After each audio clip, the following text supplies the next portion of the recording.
ولسوالی پنجاب.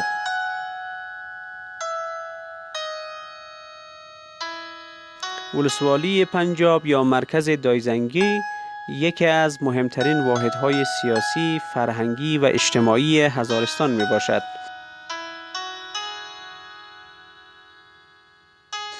که در گذشته تا دوره محمد ظاهرشاه و صدارت اعظمی داود خان به نام حکومت کلان دایزنگی یاد می گردید.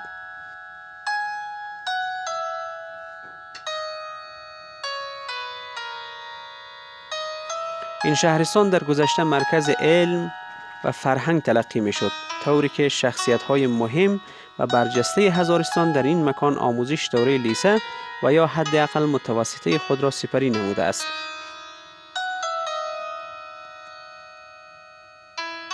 شخصیت‌های مهم همانند دکتر امیرشاه حسنیار، محمد اکبرخان نرگس و خیلی از کسان دیگر جزو مفاخر این شهرستان می باشند.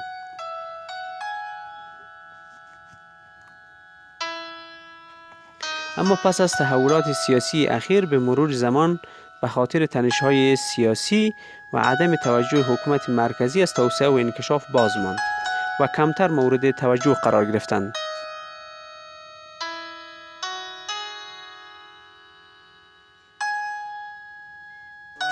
این شهرستان به خاطر داشتن طبیعت بسیار زیبا و بکر در فصل بهار جای کاملا دیدنی است، طوری که قرار بود سازمان یونسکو این ولسوالی را به عنوان طبیعت بکر به رسمیت بشناسند.